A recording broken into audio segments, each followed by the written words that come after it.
Check bounce ಅಪೀಲ್ಗೆ ಸಂಬಂಧಪಟ್ಟಂತೆ Karnataka high court ಒಂದು ಮಹತ್ವದ ತೀರ್ಪನ್ನು ನೀಡಿದೆ. ಚೆಕ್ ಬೌನ್ಸ್ ಪ್ರಕರಣದಲ್ಲಿ ಸಾಧಾರಣವಾಗಿ ಅದು ಅಲೋ ಆದರೆ ಅಂದರೆ ಅಕ್ಯೂಸ್ಡ್ಗೆ ಪನಿಷ್ಮೆಂಟ್ ಆದರೆ ಆವಾಗ ಆ ಒಂದು ಅಪೀಲನ್ನು ಸೆಷನ್ ಕೋರ್ಟ್ಗೆ ಹಾಕಲಾಗುತ್ತೆ.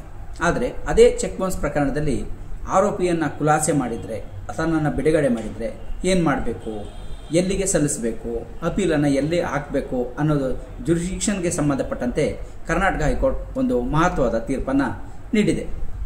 ಈ ಒಂದು ಪ್ರಕರಣದ ಪೂರ್ತಿ ಅಂಶವನ್ನು ನೋಡೋಕ್ಕಿಂತ ಮೊದಲು ನೀವಿನ್ನೂ ನಮ್ಮ ಚಾನಲ್ಗೆ ಸಬ್ಸ್ಕ್ರೈಬ್ ಆಗಿಲ್ಲ ಅಂದರೆ ಸಬ್ಸ್ಕ್ರೈಬ್ ಆಗಿ, ಹಾಗೆ ಬೆಲ್ ಬಟನ್ ಪ್ರೆಸ್ ಮಾಡಿ. ಕಾನೂನಿನ ಅರಿವಿನ ಎಲ್ಲ ವಿಡಿಯೋಗಳು ನಿಮಗೆ ಮೊದಲು ತಲುಪುತ್ತೆ.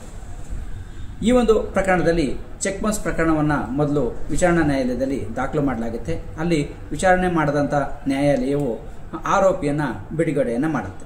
ತದನಂತರದಲ್ಲಿ ಅರ್ಜಿದಾರರು ಏನಿರ್ತಾರೆ ಅಂದರೆ ದೂರುದಾರರು, ಕಂಪ್ಲೇಂಟು, ಅವರು ಇದರ ಒಂದು ಮೇಲ್ಮನವಿಯನ್ನು ಸೆಷನ್ ನ್ಯಾಯಾಲಯಕ್ಕೆ ಸಲ್ಲಿಸ್ತಾರೆ.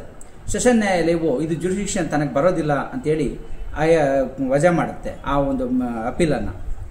ಆ ಅಪೀಲನ್ನು ವಜಾ ಮಾಡಿದಂಥ ಆದೇಶದ ಮೇಲೆ ಕರ್ನಾಟಕ ಹೈಕೋರ್ಟ್ಗೆ ಮೇಲ್ಮನವಿಯನ್ನು ಸಲ್ಲಿಸಲಾಯಿತು. ಕರ್ನಾಟಕ ಹೈಕೋರ್ಟ್ ಸಂಪೂರ್ಣವಾಗಿ ವಿಚಾರಣೆಯನ್ನು ಮಾಡಿದ ನಂತರದಲ್ಲಿ CRPCಯ ಸೆಕ್ಷನ್ 378 ಇದರ ಒಂದು ಪ್ರಕಾರ ಅಪೀಲನ್ನು ಹಾಕ್ಬೋದು. ಆರೋಪಿಯನ್ನು ಖುಲಾಸೆ ಮಾಡಿದರೂ ಕೂಡ ಅಪೀಲನ್ನು ಸೆಷನ್ ಕೋರ್ಟ್ಗೆ ಹಾಕ್ಬೋದು. ಎಲ್ಲ ಒಂದು ಪ್ರಕರಣಗಳನ್ನು ಕೂಡ ಹೈಕೋರ್ಟ್ಗೆ ತಂದು ಬರ್ಡನನ್ನು ಮಾಡುವಂಥದ್ದು ಮತ್ತು ಕಕ್ಷಿದಾರರಿಗೆ ವೆಚ್ಚವನ್ನು ಮಾಡುವಂಥ ಅಗತ್ಯ ಇರೋದಿಲ್ಲ. ಸೊ ಹಾಗಾಗಿ ಸೆಷನ್ ಕೋರ್ಟ್ಗೆ ಹಾಕ್ಬೋದು. ಈ ಒಂದು ಜುರಿಸ್ಡಿಕ್ಷನ್ ಸೆಷನ್ ಕೋರ್ಟ್ಗೆ ಬರುತ್ತೆ ಅಂತ ಹೇಳಿ ಒಂದು ಮಹತ್ವದ ತೀರ್ಪನ್ನು ನೀಡಿದೆ. ಈ ಒಂದು ಮಹತ್ವದ ತೀರ್ಪನ್ನು ಥಾಮಸ್ ಮನಿ ವರ್ಸಸ್ ಜಿ ಶಂಕರ್ ಈ ಒಂದು ಪ್ರಕರಣದಲ್ಲಿ ನೀಡಲಾಗಿರುತ್ತೆ. ಈ ಒಂದು ಪ್ರಕರಣದ ಪೂರ್ತಿ ಜಡ್ಜ್ಮೆಂಟನ್ನು ನೋಡೋದಕ್ಕೆ ಡಿಸ್ಕ್ರಿಪ್ಷನ್ ಬಾಕ್ಸಲ್ಲಿ ಕೊಟ್ಟಿರುವ ಲಿಂಕ್ ಮೇಲೆ ಕ್ಲಿಕ್ ಮಾಡಿ ಪೂರ್ತಿ ಜಡ್ಜ್ಮೆಂಟನ್ನು ನೋಡ್ಬೋದಾಗಿರುತ್ತೆ.